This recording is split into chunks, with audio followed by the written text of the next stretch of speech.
going to begin here at 1 Corinthians 13, verse 4 through 7. I'd like to read the passage.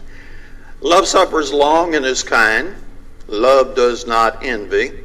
Love does not parade itself, is not puffed up, does not behave rudely, does not seek its own, is not provoked, thinks no evil, does not rejoice in iniquity, but rejoices in the truth, bears all things, believes all things, hopes all things, endures all things. And the next verse would go on to say, love never fails. This is one of the more popular Bible passages. I feel fairly confident we'd say it'd make the top 10 list if we were to put one together. And the way translations handle it, they vary quite a bit. So I'm going to take you to the very opposite end of the spectrum. I prefer King James, New King James and ESV, which are very, very close word for word. Now we're going down to a paraphrase, which is really more of a commentary. So if you do happen to use a paraphrase, I want you to remember that that is much more of a commentary than a translation. But I'm not opposed to commentary. It's got a whole office full of them. Just understand what you're holding when you do use such a translation, air quotes, as that one. So in this one he says, love is large and incredibly patient.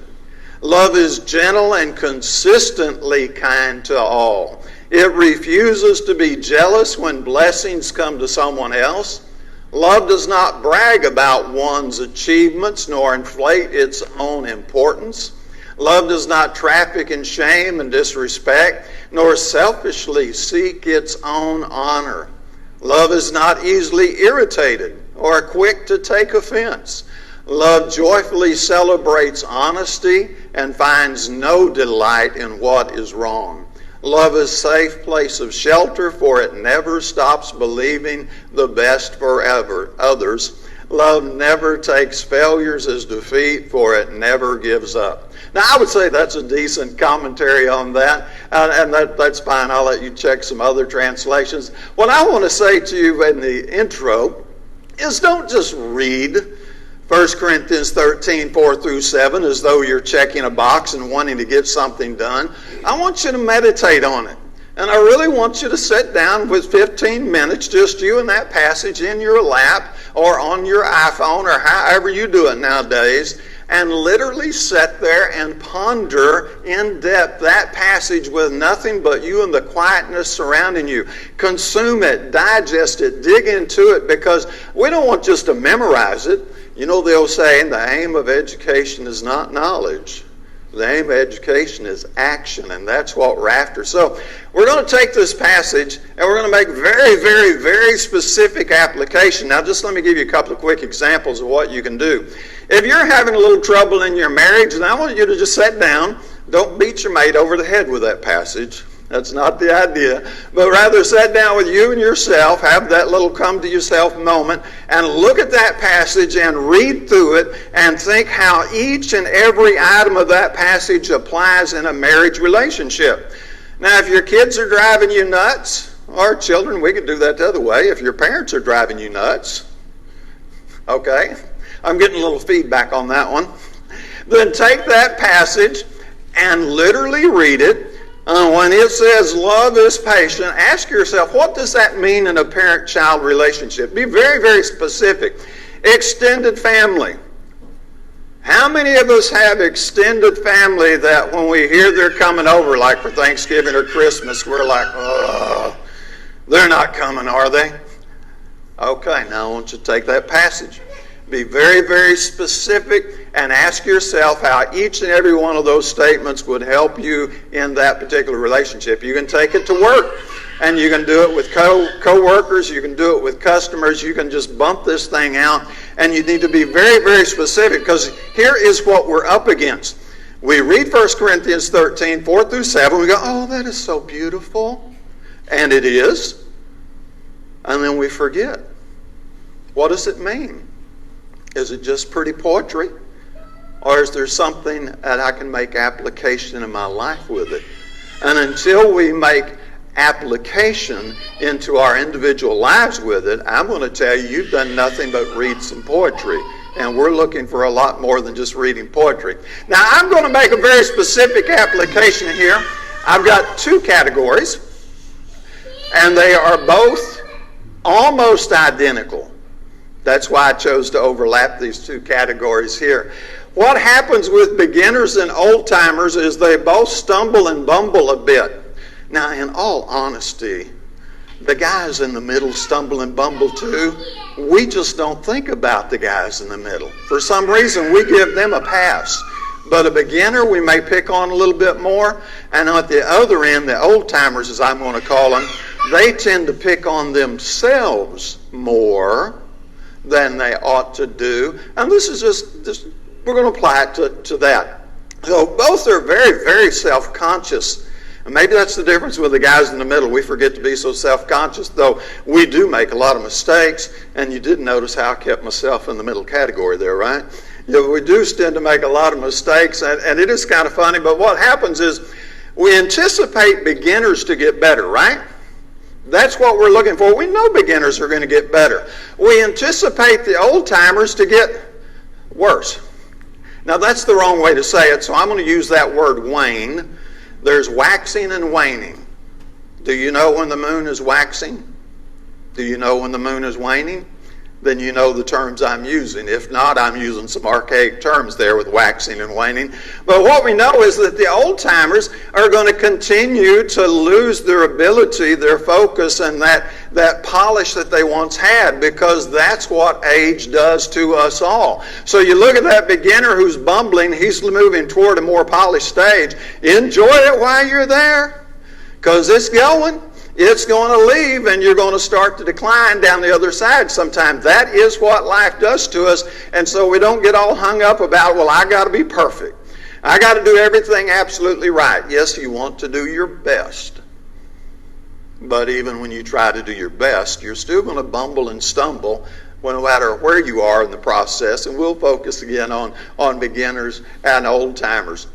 So what we're looking to do with 1 Corinthians 13 and our church family is to create a very safe place for the beginners to grow into their skill and their development, and for the old-timers to grow into their latter years and continue using their talents. So we're going to receive some correction. That's going to be more on the end of the beginners, and we're going to give them help when they need it, and they're going to learn, and like I said, they're going to eventually grow old, and we're going to let love dominate this whole thing. And we're going to keep realistic expectations, because we know everybody's at different places, different stages, and there is such a thing as natural talent. I don't believe there's such a thing as natural skill, but there is such a thing as natural talent. But even natural talent in its raw stage has to be developed and cultivated. And so you've got some different talents that people can develop, and people are going to go to different stages of development, and they're going to just love them. We're going to honor them. We're going to support all of them, because that's what we do. We're going to have a place where everybody can feel loved, wanted, and needed. And that's what a good church family ought to be. Now, let me say it again. I'm not going to bear on this point. That doesn't mean there's not going to be some correction, instruction, and direction as needed. It just means that when that correction is given, it is not going to make you feel like you're an idiot, you're stupid, you're being kicked to the curb, we don't want you here anymore. It's going to be a nurturing, empowering thing, more like a good teacher in the school system or a good coach that's helping encourage his players to be the best that they can be. That is the best idea of a church family I can give you. A very safe place to come and learn how to be the best Christian that you can be, and develop your skills in wherever your particular niches happen to reside. I'd like to remind you of the parable of the talents. We're not going to read it right now. I trust that most of you are very familiar with it. We don't bury our talents. That's not what Christians do. We keep our talents out, utilizing them in the service of God, and a good church family is going to keep encouraging us. Whether we're talking about somebody on the really young end who is nervous and scared and, still afraid of the crowd kind of thing, or we're talking about somebody on the older end who's starting to bumble and stumble, what we're going to do is we're going to say, look, you still got talent. Dude, we're not burying your talent yet. That's not what this is about. Now, we can talk about burying your talent, but that's going to be later. I'll give you this one verse.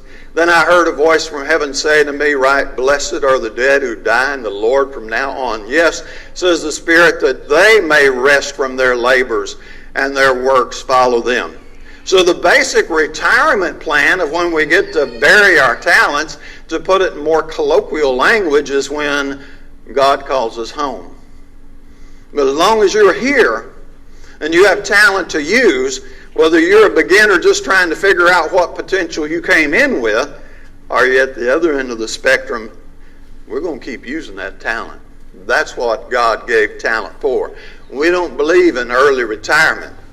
God's retirement plan, we just read that, that's quite clear. So as a healthy church family, applying 1 Corinthians 13, which we're going to do very specifically here in a moment, applying 1 Corinthians 13 is we're going to create this very safe place where beginners and old-timers both can continue serving in the local vineyard and honoring God with the use of the talents that He has given them. Let's make this comment. Look, anybody can be a quitter. Anybody can make excuses. Anybody can go, let's do it on the beginning end. Well, I'm not as good as brother so-and-so, looking at somebody with 10, 15, 20, 30 years. And let's be honest, the beginner is not as good as brother so-and-so who has 15, 20, 30 years of experience, right? Ain't no way. And at the other end, which I'm getting closer to, you got the older guy who's starting to go, wait a minute, what was I thinking? What did I come to this room for? And do you remember the Cosby routine? We won't repeat that, but anyway. So you're trying to figure it out. I am not as good as, we have Chris Emerson coming up, so let's just use him. I am not as good as Chris Emerson was. Now, I ain't going to claim I ever was, but at this end of the spectrum, I am not looking to get, this is, we're going to take what talent we have left and we're going to keep using it. And I'm glad there are people who have more talent and they're a different place, and it's wonderful the way God set things up so that there's always the older experienced folks on the way out to pass the torch down. There are those guys in the middle who everybody admires, and there are those beginners who still have shaky knees and sweaty palms. It's just a wonderful transition, and it just keeps on going and keeps on going. And as a great church family, we're going to always admire that determination, whether it's growing, developing, or fading. As long as we see a heart that says, I still want to serve.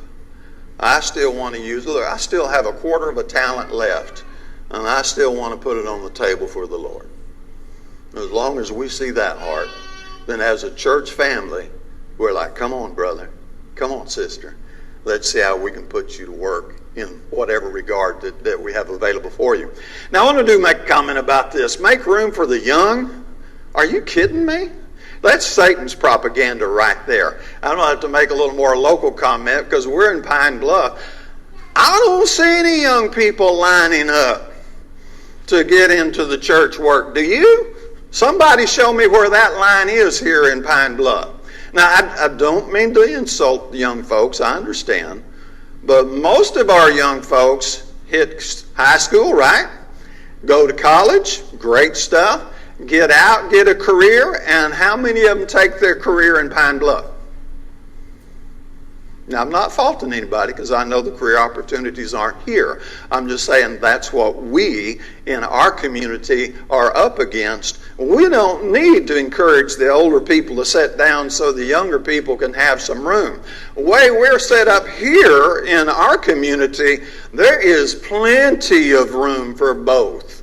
I don't think we'll have any challenge trying to figure out a balance. How can we get everybody opportunity to develop their skills? But if we need to, we will find that balance. It'll happen, not a problem there. One more comment on our Hollywood polish. Quit thinking Hollywood, folks. We do that too much, and that is wrong.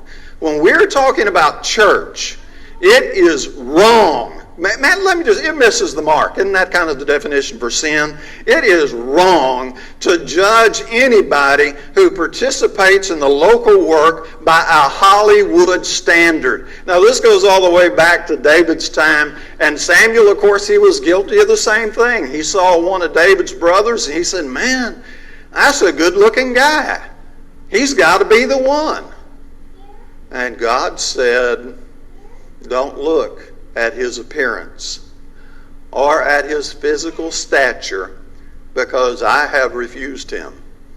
For the Lord does not see as man sees. For man looks at the outward appearance, but the Lord looks at the heart.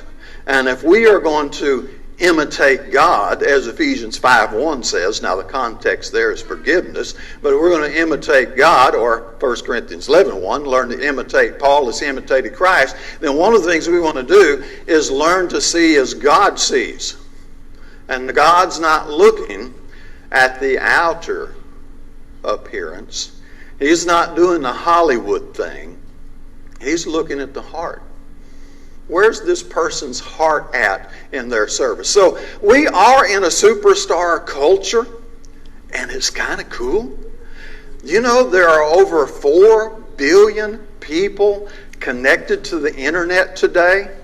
And if you have 4 billion people connected to the internet, and then talent starts bubbling to the top, which it normally does, that means the talent that hits the top level is not the best of a community. It's not the best of a county. It's not the best of a state. It is the best out of 4 billion people. I don't know about you, but I don't want to compete with 4 billion people, and there's 7.9 billion people on planet Earth, and the people that make it to TV and the movie screen and the superstar status, they are the best of the best. They are awesome. They are crazy talented. And if we're going to use them as our standard, we might as well shut the doors and go home. Because, brethren, I don't mean anybody insult, but none of us is going to make that level. We're not that good from a Hollywood point of view. Isn't it good God's not doing it from a Hollywood point of view? So what about the widow's 2 mites, right? That's my attitude. Whatever you have in your ability, your talent, to use the parable of the talents, whatever you have to bring there, that's it. That's what we're looking at. Bring what little you can, bring as much as you can, bring your talents to God and say, look, let me in, coach. I want to serve. I want to be part of this vineyard. I want to be part of this work. And I don't know exactly where my place is to fit in, but I'm going to find it, and I'm going to take all my talents. And when I leave, what I want to put on my tombstone, Matthew 7:21, be fine. That's kind of a private joke, but anyway. I wanted to put all used up. Didn't leave nothing on the table. Scraped the bottom of the barrel, which really wasn't pretty at the last, but scraped everything out, took it all, and put it in the service of the kingdom, worked the vineyard until God said, that's good enough, come on home. But I would hate to leave, to use the barrel analogy, with it's still 3/4 full of talents that weren't used, or half full of talents that weren't used, or 1/4 full of talents that weren't used. You get the idea?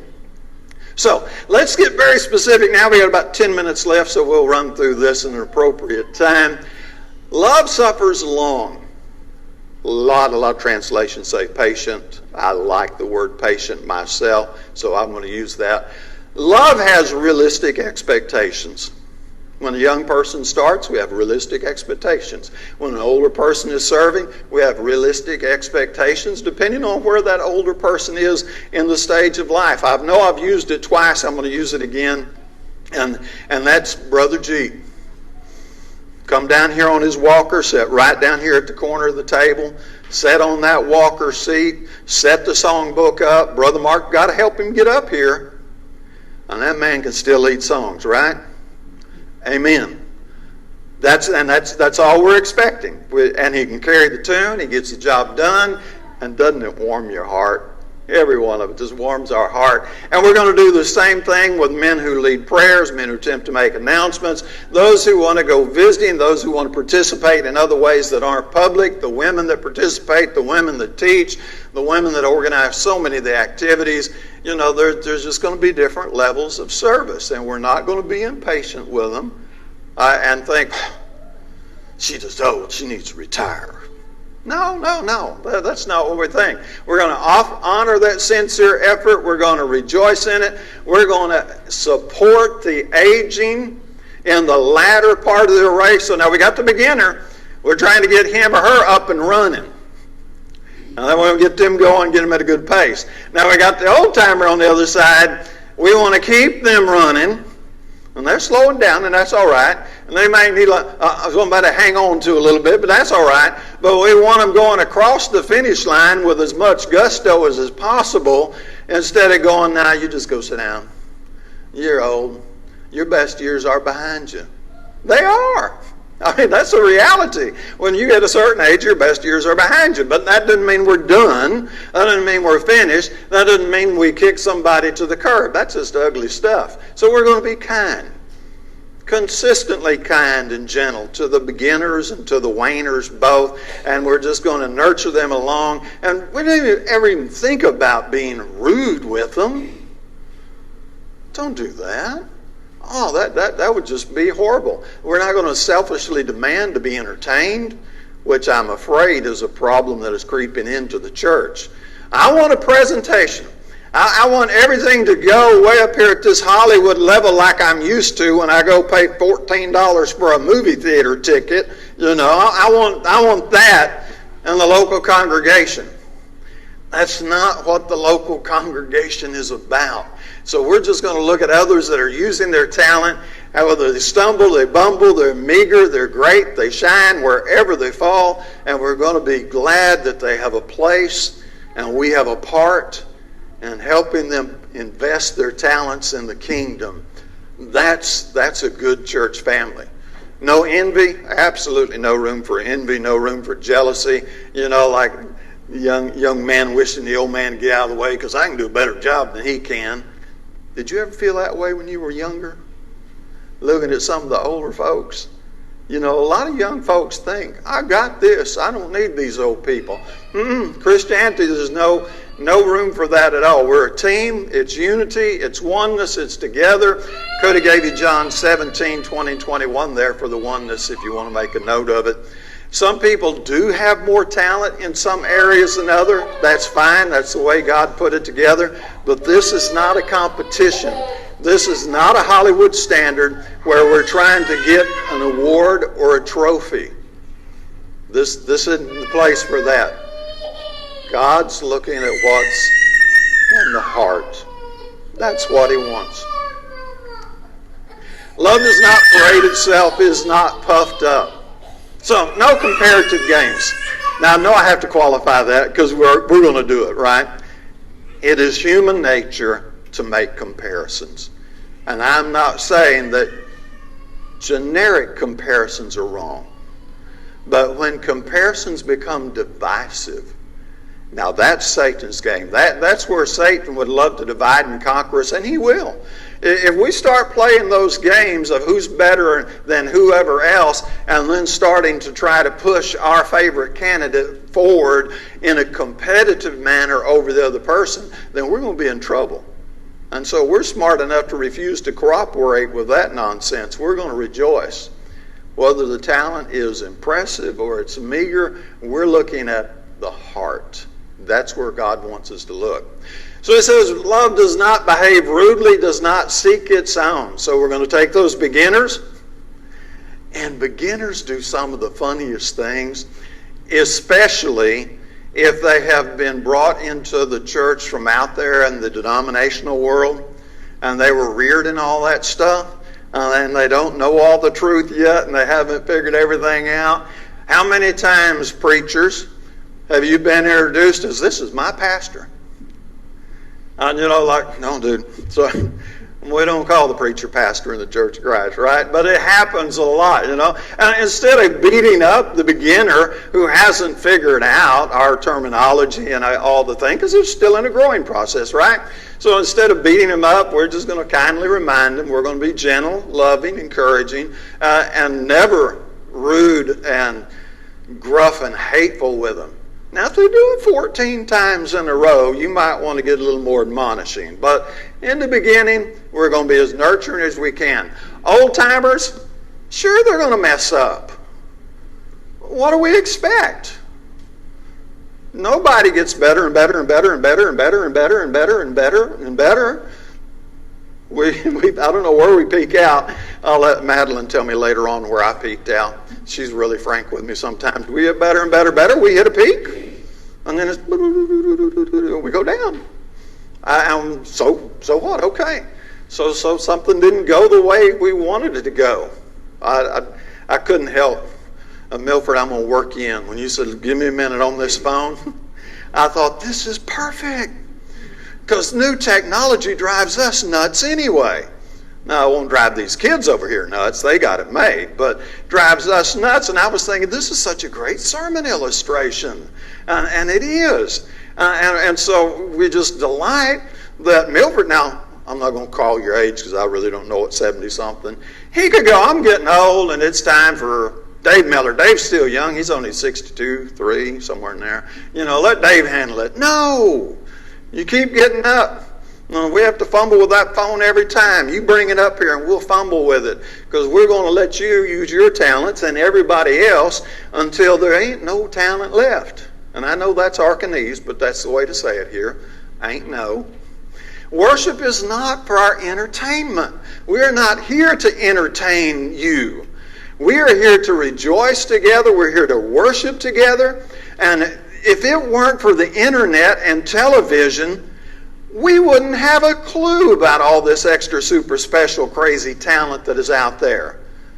We'd just be glad that old Uncle Joe or Grandpa Smith or whoever was able to get up on his cane long enough to mumble out a prayer that we could only half hear. And we'd be delighted that they did it if this were still 1802 or 1914. But now we have all this access to all the superstars. I know Uncle Joe, who's moving kind of slow, can't. That was Petticoat Junction, if you don't know that reference. Oh, Uncle Joe, there's no way he can compete with the superstars of the day. I don't care. I want to know, does he love the Lord? Does he want to serve? Can he still put a coherent sentence together most of the time? Okay.